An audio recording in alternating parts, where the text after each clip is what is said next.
Brooke, nous commençons notre descente dans la tragédie, non pas avec des cris ou du sang, mais avec le silence. Un silence absolu et écrasant. Brooke de One Piece est souvent le ressort comique, faisant des blagues squelettiques et riant, mais son histoire est un cauchemar d'isolement qui dure plus longtemps que la vie de la plupart des gens. 50 ans avant de rejoindre l'équipage du Chapeau de paille, Brooke était musicien sur un navire pirate animé. Ils étaient une famille, mais alors qu'ils naviguaient à travers le triangle de Florian, une étendue d'océan couverte d'un brouillard épais et permanent, le désastre a frappé. Tout son équipage a été infecté par un poison. Il n'y avait aucun remède. Sachant qu'ils allaient disparaître, ils ont décidé de faire une dernière chose ensemble. Jouer une chanson pour une baleine nommée Laboon qu'ils avaient laissée derrière eux. Ils ont allumé un dial d'enregistrement et ont pris leurs instruments. Cette scène est terrifiante parce que c'est un compte à rebours. Ils commencent en tant que groupe complet. Puis vous entendez un bruit sourd. Le batteur s'effondre, la musique s'amenuise, puis la guitare s'arrête.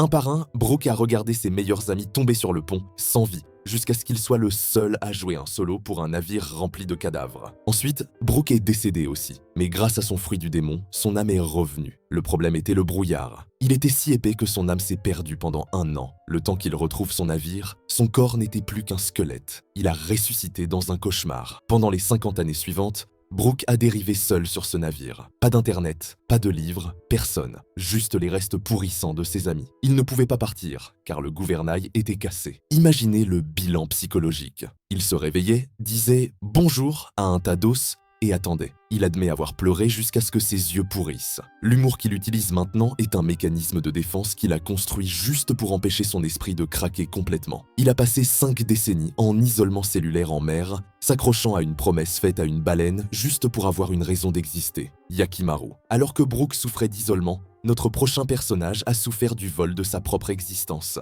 Yakimaru de Dororo n'a même pas eu la chance de naître correctement. Son père, un seigneur féodal nommé Daigo, était avide de pouvoir. Il est allé dans un temple de 12 démons et a fait un pacte. Je vous donnerai n'importe quoi si vous rendez ma terre prospère. Les démons l'ont pris au mot. Lorsque le fils de Daigo est né, les démons ont pris leur paiement. Yakimaru est né comme une masse de chair vivante. Il n'avait ni peau, ni yeux, ni nez, ni oreille, ni membres, ni voix. Il n'était qu'une âme piégée dans une coquille incomplète. Son père, voyant le prix qu'il avait payé, a ordonné que le bébé soit jeté dans une rivière comme un déchet. Il a été sauvé par un médecin qui lui a construit des prothèses et un masque. Mais sa vie était un vide sensoriel. Il ne pouvait pas voir le soleil, entendre le vent ou ressentir la chaleur. Il naviguait dans le monde en sentant les flammes des âmes. Son voyage est un paradoxe brutal. Pour récupérer son corps, il doit chasser les 12 démons. Mais chaque fois qu'il en vainc un et récupère une partie de lui-même, il perd autre chose. Lorsqu'il retrouve Louis,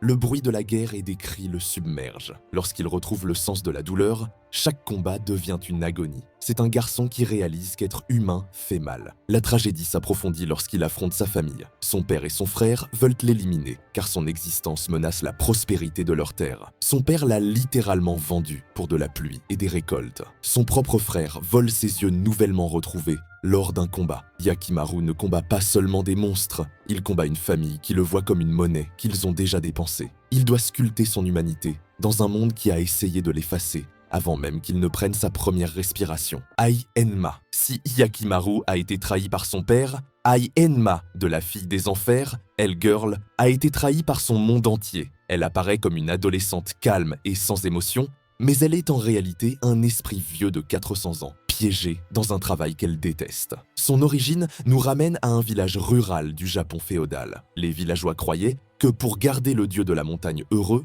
il devait sacrifier un enfant tous les 7 ans, et fut l'élu. Elle avait un seul ami, un garçon nommé Sentaro, qui était aussi son cousin. Ils étaient là proches, et pendant un moment, il semblait qu'il allait la sauver. Mais sous la pression des adultes et sa propre peur, Sentaro a cédé. Les villageois ont bandé les yeux d'Ai et l'ont forcé dans une fosse. Ensuite, ils ont tendu une pelle à Sentaro. Ai n'est pas décédée instantanément. Elle a été enterrée vivante. Elle a passé ses derniers moments dans le noir, suffocant, sachant que le garçon en qui elle avait confiance empilait de la terre sur elle. Sa rage était si puissante qu'elle l'a ramené sous la forme d'un esprit vengeur. Elle a brûlé le village jusqu'au sol, chantant une chanson pendant que les gens périssaient. Mais l'univers n'avait pas fini de la punir. Pour le péché de s'être vengée de ses meurtriers, elle a été maudite par le maître de l'enfer. Sa punition, rester sous la forme d'une enfant pour toujours et transporter les âmes en enfer. Elle doit accorder la vengeance des autres. Quand quelqu'un tire la ficelle rouge de sa poupée de paille, elle emmène leur ennemi dans l'au-delà. Mais elle déteste ça. Elle voit la mesquinerie, la jalousie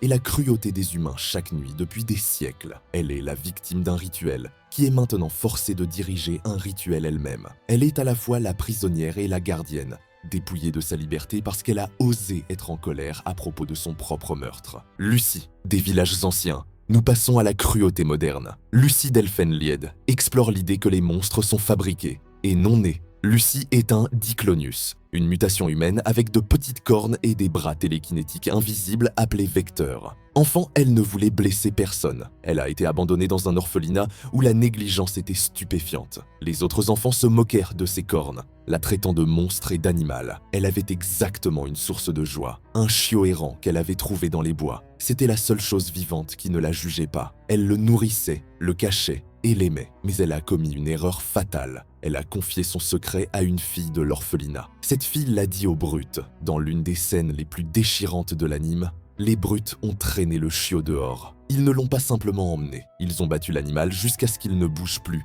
juste devant Lucie, pendant qu'elle criait et les suppliait d'arrêter. La brute l'a regardée et a ri, demandant pourquoi elle pleurait pour un chien. Ce fut la rupture. Ses vecteurs, instinctifs et mortels, ont éclaté. Elle a éliminé tout le monde dans cette pièce en quelques secondes. Ce n'était pas de la malveillance, c'était une fracture dans sa psyché. Après cela, elle a été capturée par une installation gouvernementale. Elle a passé ses années d'adolescence enfermée dans un casque en métal lourd qui l'aveuglait et restreignait ses sens. Elle était gardée nue dans une cellule de verre, piquée et brodée par des scientifiques qui ne la voyaient que comme une arme. Ils l'ont déshumanisée jusqu'à ce qu'elle devienne vraiment la menace qu'ils craignaient. Sa tragédie est qu'elle avait la capacité d'aimer, mais le monde la lui a arrachée. Une tragédie à la fois. Ken Kaneki. Alors que Lucie est née différente, Ken Kaneki de Tokyo Ghoul a vu sa monstruosité lui être imposée. C'était un étudiant timide qui aimait la littérature. Un mauvais rendez-vous avec une ghoul nommée Rize a tout changé. Des poutres en acier sont tombées. Elle a péri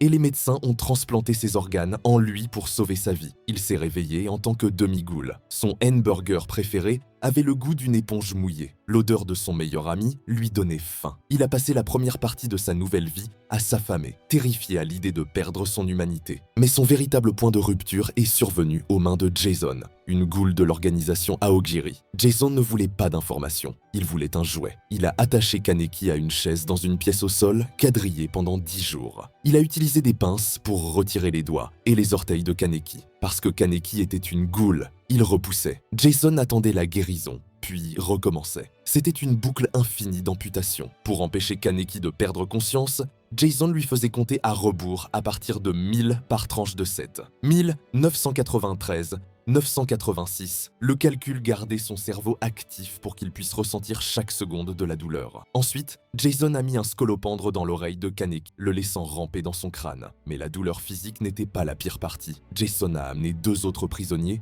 une mère et un enfant, et a dit à Kaneki de choisir qui vivrait. Kaneki a refusé de choisir. Alors, Jason les a éliminés tous les deux pendant que Kaneki regardait. Cela a brisé son esprit. Il s'est retiré dans son propre subconscient, hallucinant Rize. Il a réalisé qu'être gentil et ne rien faire était en fait de la faiblesse. Ses cheveux sont devenus blancs à cause du stress pur, un phénomène connu sous le nom de syndrome de Marie-Antoinette. Il a accepté son côté ghoul, a brisé ses chaînes et a dévoré Jason.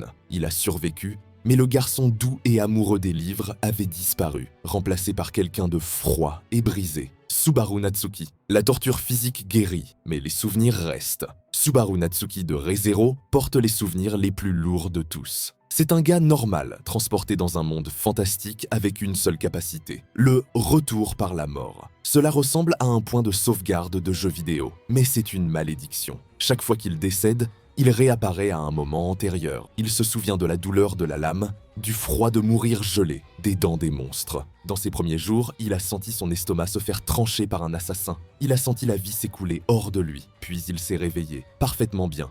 debout devant un stand de fruits. Il doit interagir avec des gens qui, dans une autre chronologie, l'ont brutalement éliminé. Il a été écrasé par une massue maniée par Rem, une fille qu'il aimait et en qui il avait confiance, parce qu'elle pensait qu'il était un espion. Il ne peut même pas demander de l'aide. S'il essaie de parler de son pouvoir à quelqu'un, une main sombre et ténébreuse saisit son cœur, causant une agonie insupportable où elle élimine la personne qui l'écoute. Sa souffrance a atteint son apogée avec le grand lapin. Ce ne sont pas des lapins normaux, c'est un essaim carnivore. Dans une chronologie, ils l'ont envahi. Il a senti des milliers de petites bouches arracher des morceaux de chair de son corps. Il a été dévoré vivant, conscient jusqu'à la toute fin, incapable de crier car sa gorge avait disparu. Puis il s'est réveillé. Il doit regarder ses amis dans les yeux, sourire et agir comme s'il ne venait pas de les voir périr horriblement. Il porte le traumatisme de 100 vies dans l'esprit d'un adolescent. Il est isolé dans la foule, hurlant à l'intérieur tout en faisant des blagues à l'extérieur. Car s'il arrête de plaisanter, il pourrait ne jamais s'arrêter de hurler. Rika Furude. Les boucles de Subaru sont chaotiques, mais les boucles de Rika Furude dans Higurashi sont une peine de prison. Rika semble être une petite fille de village heureuse qui adore dire « ni pas », mais mentalement, elle a plus de 100 ans. Elle est la prêtresse du sanctuaire de Hinamizawa, un village maudit par un parasite cérébral qui rend les gens paranoïaques et violents. Rika est piégée dans le mois de juin 1983 depuis un siècle. Dans chaque boucle, elle essaie de sauver ses amis. Dans chaque boucle, elle échoue. Elle a regardé ses amis, Keiichi, Rena, Shion, se retourner les uns contre les autres avec des battes, des couteaux et des pistolets électriques. Elle ne fait pas que regarder, elle est une victime. Elle a été réduite au silence de manière difficile à décrire. Dans une chronologie, elle est attachée à une table pendant que sa propre figure maternelle effectue un rituel sombre sur elle alors qu'elle est éveillée. Dans une autre, elle est chassée à travers les bois. Le pire, c'est l'espoir. Au début de chaque boucle, elle pense « peut-être que cette fois sera différente ». Elle essaie de changer de petits détails, mais le destin se corrige lui-même. Ses amis oublient tout lorsque le monde se réinitialise, mais elle se souvient. Elle se souvient de la trahison, de la douleur et du désespoir. Elle boit du vin seule, chez elle, parlant d'une voix grave, hélas, qui révèle son véritable âge. C'est une vieille femme piégée dans le corps d'une enfant, cynique et épuisée. Elle se désigne elle-même comme une sorcière, parce qu'elle s'est détachée de sa propre humanité juste pour survivre à la répétition. Sa torture n'est pas seulement la violence, c'est l'ennui pur et le désespoir d'un disque qui saute toujours sur la même chanson tragique, Guts. Enfin, nous atteignons le sommet de la souffrance, l'homme qui lutte contre la causalité elle-même. Si les autres personnages de cette liste ont connu la tragédie, Guts, lui, est né en son sein. Dès son premier cri, le monde lui a montré son visage le plus sombre, le laissant seul face à une destinée cruelle, dans un monde qui ne voulait pas de lui. Son enfance ne fut qu'un long calvaire. Entraîné comme enfant soldat par Gambino,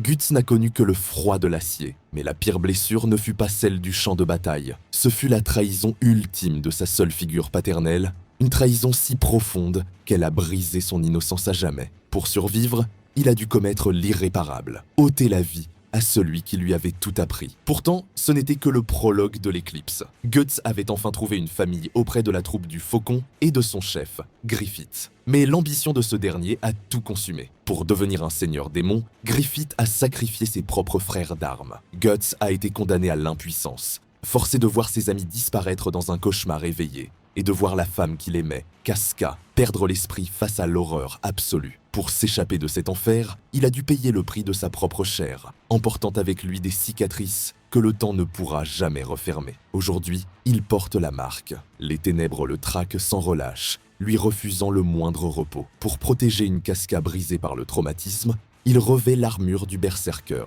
Cet artefact lui donne la force de défier les dieux, mais il exige un tribut terrifiant. Chaque combat brise son corps, l'armure transperçant sa chair pour le maintenir debout, tandis qu'il perd peu à peu ses sens, la vue, le goût et même son humanité. Dans son esprit rôde la bête des ténèbres, une manifestation de sa rage qui le pousse à tout détruire. Guts est l'incarnation même du lutteur. Il combat le destin, les démons et sa propre douleur, refusant de s'avouer vaincu. Il est la preuve vivante que la volonté d'endurer est le pouvoir le plus héroïque qui soit. Alors, laquelle de ces histoires trouvez-vous la plus tragique? Y a-t-il un personnage qui a connu un destin plus sombre selon vous? Dites-le nous en commentaire. Si cette plongée dans les ténèbres vous a touché, n'oubliez pas de liker et de vous abonner. Merci d'avoir regardé et à la prochaine.